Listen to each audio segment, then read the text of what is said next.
57 Islamic కంట్రీలు ఉన్నాయి. ఇంకొక Islamic country భారతదేశాన్ని చేయనీకి ఒక పెద్ద కుట్ర నడుస్తుంది. దాదాపు 2010 నుంచి మన తెలంగాణలో, ప్రత్యేకంగా మన భాగ్యనగరంలో శ్రీరామనవమి శోభయాత్ర సక్సెస్ఫుల్ అవుతుందంటే అది మన రామ భక్తుల వల్లనే. అది మనం ప్రతి సంవత్సరం ఇది చెప్తానే ఉంటాం. ఎందుకంటే రామ భక్తులు లేకపోతే ఈ కార్యక్రమం కూడా సక్సెస్ఫుల్ కాదు. అందుకోసం ప్రతి సంవత్సరం ప్రతి ఒక్క రామ భక్తుల వల్లనే మన శ్రీరామనవమి శోభయాత్ర చాలా ఘనంగా జరుగుతుంది. మంచి శోభయాత్ర వెళ్తుంది. దాదాపు 10 అవర్స్ శోభయాత్ర యావత్ ప్రపంచంలో కూడా ఎక్కడ కూడా వెళ్ళదు, మన భాగ్యనగరంలో వెళ్తుంది. 10 అవర్స్ దాదాపు షిఫ్టింగ్ ఆ కార్యకర్తలు వేరే వేరే చోట నుంచి, వేరే కోన నుంచి, ప్రతి ఒక్క బస్తీ నుంచి, ప్రతి ఒక్క ఊరు నుంచి, మన తెలంగాణ కాకుండా పక్క స్టేట్ నుంచి కూడా రామ భక్తులు వస్తారు, కార్యక్రమంలో పాల్గొంటారు, ముందుకెళ్తారు, ఆడతాడు, పాడతారు, మళ్ళా వాళ్ళ ప్లేస్ లో ప్రశాంతంగా వెళ్ళిపోతారు. ఈ ప్రత్యేకంగా మన శ్రీరాముడు ఆశీర్వాదం ప్రతి ఒక్క రామ భక్తుల పైన ఉంటది అనుకోండి. ఎంత ఎండ ఉంటుంది, ఎంత భయంకరమైన ఎండ ఉంటది మీ అందరికీ తెలుసు. కానీ ఆ స్వయం దేవుడే మన నెత్తి పైన చేయి పెడతారు, ఆ విధంగా ఫీలింగ్ వస్తుంది. మీ కింద అంతా నేను పైన ఉంటా. కానీ ఆ రోజు ఆకలి కూడా కాదు, వాటర్ తాగని కూడా యాదు కూడా ఉండదు. జస్ట్ రామ భక్తులే కనబడతాను మనం. అంత మంచి కార్యక్రమం ఎవ్రీ ఇయర్ జరుగుతుంది. అదే విధంగా నా తర్వాత మీరు ఈ యాత్రని తీయాలి. ఇదే ఒకటే లక్ష్యం, ఇదే ఒకట ఉద్దేశం. ఇవాళ లేకపోతే రేపు ఏమైతుంది ఎవరికి చెప్పలేము. కానీ ఒక్క రాజాసింగ్ లేకపోతే శ్రీరామనవమి శోభయాత్ర ఆగిపోతుంది. అది జరగకూడదు. దాని గురించే ఒక రామ భక్తులది సైన్యం మనం తయారు చేస్తున్నాం.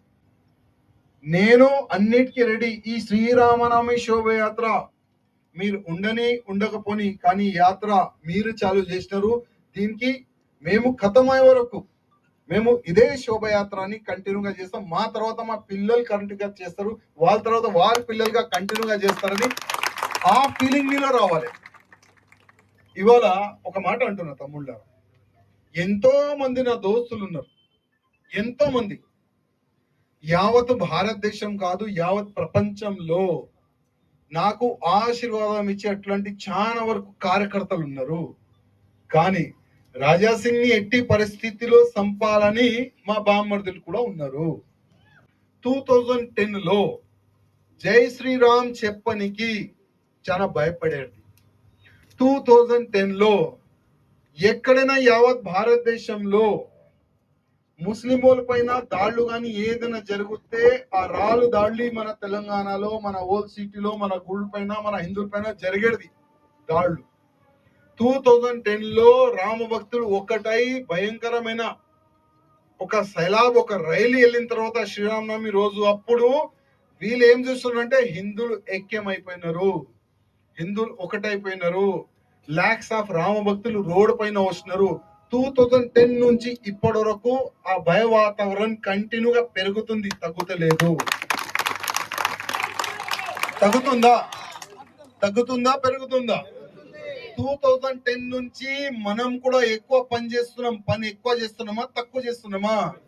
వీళ్ళకి భయపడి మనం ఇంకా అగ్రెసివ్ గా ముందుకెళ్తున్నామా, ఇంకా మనం డౌన్ అవుతున్నామా? నిన్న ఒక లెటర్ వచ్చింది నా ఇంటికి, డైరెక్ట్ నా ఇంటి అడ్రస్. ఆ లెటర్ లో ఏమేమి రాసి ఉన్నది, రేపు లేకపోతే టైం ఒక లెటర్ వచ్చింది నా ఇంటికి. దానికి ఓపెన్ చేసిన మంచి మ్యాటర్ రాసిండు బాడుకోగాడు. ఇప్పుడు ఒక 3 స్నాపర్లు వస్తున్నారంట.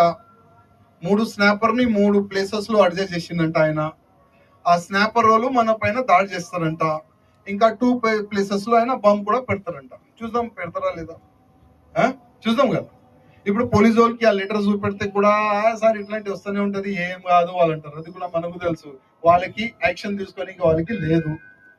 ఎందుకంటే రాజాసింగ్ ఎప్పుడు పోతే మేము ఫ్రీ అవుతామని ఆలోచనలో పోలీసు వాళ్ళు ఉంటారు.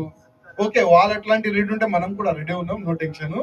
కానీ ఇంకా ముందు ఇంకా ముందు మనం ఏమి చెయ్యొచ్చు, ఇంకా బాగా ఏమి చెయ్యొచ్చు. కానీ ఒక్కటే నేనేం చెప్పినా, నా తర్వాత మీరు తీసుకున్నట్టు ఒక మాట యాద పెట్టుకోండి, ఈ యాత్ర మీది, ఒక వ్యక్తిది కాదు. ప్రతిసారి నేను ఈ మాట రిమైండ్ చేస్తా, ఎందుకంటే ఫ్యూచర్ మాకు తెలుసు, ముందు ఏమైతుంది అది మాకు తెలుసు. అందుకోసం మా వెనుక ఇంకొన్ని తయారు చేస్తాం. ఎందుకంటే ఎప్పటి వరకు దేశ ద్రోహులు ఉంటారు కదా, అప్పటి వరకు మనకు ఫైట్ చేస్తూనే మనం ఉండాలి, అప్పటి వరకు మనం ఫైట్ చేస్తూనే ఉండాలి. ఇప్పుడు వాళ్ళు గజ్వా హింద్ది ప్లాన్ చేస్తున్నారు.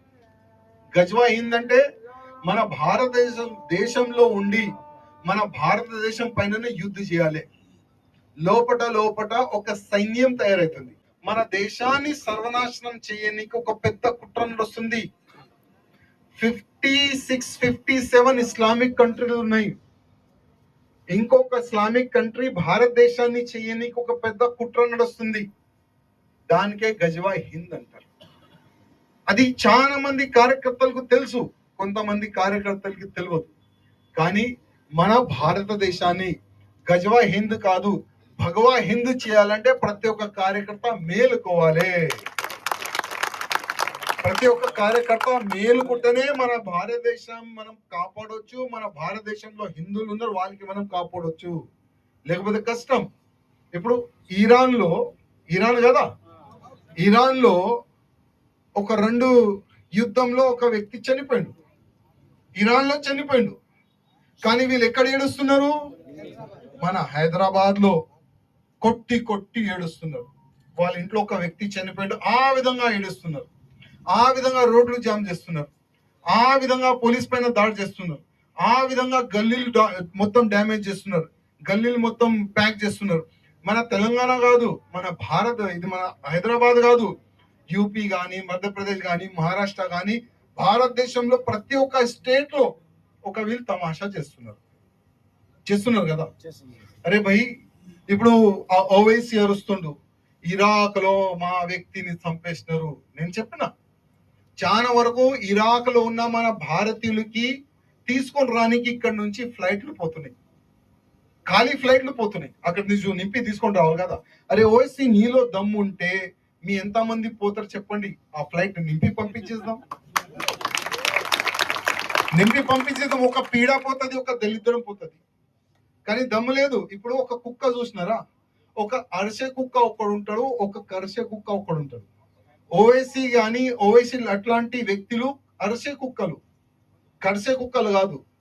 ఇట్లాంటి అరిసె కుక్కలే అక్కడిక్కడ రోడ్లు జామ్ చేసి వాళ్ళు అరుస్తున్నారు. కానీ ఏం కాదు. ఇప్పుడు యూపీలో ఒక మంచి పోలీస్ ఆఫీసర్ మంచి చెప్పిండు, అరే అంతా మీకు బాధ ఉంటే వెళ్ళిపోండి రా భయ్, వెళ్ళిపోండి ఇరాక్ కి. అంత దమ్ము ఉంటే అక్కడ గన్లు కూడా ఇస్తారు, దమ్ము ఉంటే కొట్లాడండి. కానీ దమ్ము లేదు, అడిసే కుక్కలు కదా. అందుకోసం వాళ్ళు రెడీ అవుతున్నారు. మనం ఏ విధంగా రెడీ కావాలి అది మనం ఆలోచన పెట్టుకోవాలి తమ్ముళ్ళారా. నెక్స్ట్ చెప్తున్నా కదా, యుద్ధమే. ఎవరు కొట్లాడతాడు ఆయననే ఉంటాడు, ఎవరు కొట్లాడకపోతే కష్టం. ఇంకా నేను అనుకుంటున్నా 10 years తర్వాత శ్రీరామనవమి శోభయాత్ర కష్టమే. 10 years తర్వాత శ్రీరామనవమి శోభయాత్ర కానీ, ఛత్రపతి శివాజీ మహారాజు శోభయాత్ర కానీ, మన హిందూ ఆల్ ఫెస్టివల్ మనం గ్రాండ్ గా చేయడానికి కష్టం అనుకోండి. ఎందుకు? మనం ఒక స్కీమ్ లో నడుస్తున్నాం, హమ్దో హమారేతో. మన హిందువులు ఏమి స్కీమ్ ఉన్నది? హమ్దో హమారేతో. ఈ ముస్లింలు ఒక స్కీమ్ లో నడుస్తున్నారు, హమ్ 5 హమారే 50. హమ్ 5 హమారే. వాళ్ళు ఆ స్కీమ్ లో ఎందుకు నడుస్తున్నారు? ఎందుకంటే భారతదేశంలో వాళ్ళ జనాభా పెరగాలి. ఇప్పటికే 35% వాళ్ళు ఉన్నారు. ఇంకా 10-15 years తర్వాత ఆ 35% డబల్ చేయండి, ఎంత అయిపోయింది? 70%. ఎన్ని కోట్లు అయిపోయినారు వాళ్ళు? 70 crores. వాళ్ళ సంఖ్య పెరిగింది. పాకిస్తాన్ డివైడ్ అయింది మన భారతదేశం నుంచి, బంగ్లాదేశ్ డివైడ్ అయిపోయింది. ఇంకొక వాళ్ళ దేశం అడుగుతారు, ఇంకొక ముక్క అడుగుతారు. వాళ్ళు ఒక జనాభా పెరిగితే ఒక ముక్క అయినా అడుగుతారు, లేకపోతే భారతదేశానికి ఒక ఇస్లామిక్ స్టేట్ గా కన్వర్ట్ చేయండి అని వాళ్ళు మొత్తం ఫైట్ చేస్తారు. దానికి అంటారు గజ్వా హింద్.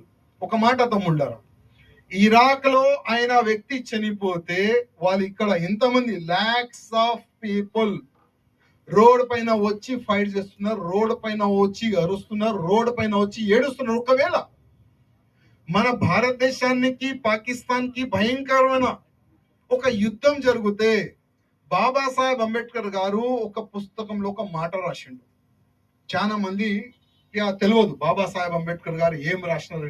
బాబాసాహెబ్ అంబేద్కర్ గారు ఏం రాసినారంటే, ఒకవేళ భారతదేశంలో ఉన్న ముస్లిం వాళ్ళు ఒకవేళ ప్రమాదం మన భారతదేశంకి వస్తే ఫస్ట్ ప్రిఫరెన్స్ వాళ్ళు ఇస్లాంకి ఇస్తారు, భారతదేశానికి కాదు అని స్వయం బాబాసాహెబ్ అంబేద్కర్ గారు చెప్పిన మాటలు ఇది. ఒకవేళ భారతదేశానికి ఇస్లామిక్ కంట్రీకి ఏదైనా ఇస్లామిక్ కంట్రీకి యుద్ధం జరిగితే భారతదేశంలో ఉన్న ముస్లింలు భారత్ వైపు ఉంటారా లేక ఇస్లాం వైపు ఉంటారా? ఇది మనం కాదు, బాబాసాహెబ్ అంబేద్కర్ గారు ఆ సమయంలోనే రీసెర్చ్ చేసి మరియు ఒక పుస్తకంలో రాసిన మన బాబాసాహెబ్ అంబేద్కర్. అందుకోసం ఎప్పుడు కూడా వీళ్ళపైన మనం నమ్మకం చేయకూడదు. అందుకోసం హమ్దో హమారేదో ఆ స్కీమ్ తీసేయండి. మనం కూడా 5 మెంబర్స్ మనం మన పిల్లని మనం కనాలి, లేకపోతే ఫ్యూచర్ కష్టం అనుకోండి. ఫ్యూచర్ చాలా అంటే చాలా కష్టం. అందుకోసం మన జనాభా మన భారతదేశంలో కూడా పెరగాలి. పెరగకపోతే వచ్చే సమయంలో బొట్టు పెట్టని కూడా మీ పైన చాలా నేసిస్తారు వీళ్ళు. ఆ విధంగా ఒక మూమెంట్ క్రియేట్ అవుతుంది తమ్ముళ్ళారా. ఏమంటారు మీరు? కరెక్టేనా లేదా? అమిత్ షా గారు ఒక సర్వే ఇస్తున్నారు కదా, 1950లో మన హిందువులు ఎంత మంది ఉండే, 1950లో ముస్లిం జనాభా ఎంత ఉండే. ప్రతి 5 years లో మన జనాభా తగ్గుతుంది, వాళ్ళ జనాభా పెరుగుతుంది. మన జనాభా తగ్గుతుంది, వాళ్ళ జనాభా. దీనికే మీరు అర్థం చేసుకోండి మనం ఎక్కడ వెళ్తున్నాం, వాళ్ళు ఎక్కడ వెళ్తున్నారు. వాళ్ళు ఒకటే ఒక టార్గెట్ తమ్ముళ్ళారా, గజ్వా హింద్, భారతదేశాన్ని ఇస్లామిక్ కంట్రీ చేయాలి. వాళ్ళు ఒక సంకల్పం తీసుకున్నారు. చూద్దాం మనం కూడా మన హిందువులు ఒకవేళ మేలుకుంటే మన భారతదేశంలో ఉన్న హిందువులని మనం కాపాడుకోవచ్చు, లేకపోతే కష్టం. ఒకవేళ మన హిందువుల జనాభా పెరిగిపోతే భారతదేశంలో ఒకవేళ వాళ్ళకి ఒక సమయం వస్తుంది భారతదేశం ఇడిచి వెళ్ళాలంటే వాళ్ళకి 56 to 57 కంట్రీస్ ఉన్నది. ఏదో ఒక కంట్రీలో వాళ్ళు సెట్ అవుతారు కదా.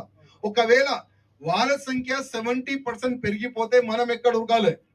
ఉందా ఏదైనా దేశం? లేదు కదా. అప్పుడు ఔరంగజేబ్ సమయంలో ఒక చేతిలో కత్తి, ఇంకొక చేతిలో గ్రీన్ బుక్ పట్టుకున్నారు. ఈ గ్రీన్ బుక్ ని యాక్సెప్ట్ చేస్తావా లేకపోతే చచ్చిపోతావా అంటే చాలా మంది గ్రీన్ బుక్ ని పట్టుకొని కన్వర్ట్ అయిపోయినారు, చాలా మంది చనిపోయినారు. ఆ సమయం మళ్ళా వస్తుంది. అందుకోసం కొద్దిగా మీరు కూడా ఆలోచన చేయండి. మన భారతదేశాన్ని కాపాడుకోవాలంటే ప్రతి ఒక్క హిందూ కార్యకర్త మౌత్ క్యాన్వేసింగ్ స్టార్ట్ చేయండి. మౌత్ క్యాన్వేసింగ్. చాలా మంది ఇక్కడ యువకులు ఉన్నారు. హమ్దో హమారేదో ఆ స్కీమ్ అయితే మీరు మర్చిపోండి. మీ ఫ్యామిలీని కాపాడాలంటే హమ్దో హమారేదో కాదు, హమ్ 5 ఉండాలి. కావాలంటే ఒక సల్మాన్ని తీసుకుంటారండి గిఫ్ట్ గా. హమ్ 10 యాడ్ చేయండి, ఇంకొక 5. వాళ్ళు చేస్తున్నారు కదా లవ్ జిహాద్, 7, 6 పెళ్లి చేసుకుంటున్నారు. టార్గెట్ మన హిందూ అమ్మాయిని చేస్తున్నారు కదా. మీరు కూడా చేయండి. మేము మీకు ప్రొటెక్షన్ కూడా ఇస్తాం, కావాలంటే ఉండడానికి ప్లేస్ కూడా ఇస్తాం. ఒక వ్యక్తి తీసుకొని పోయిండు నిన్ననే, ఇప్పుడు పోలీస్ స్టేషన్ లో నడుస్తుంది ఆ కేసు. వాళ్ళకి ఫుల్ సపోర్ట్ మనం ఇస్తున్నాం.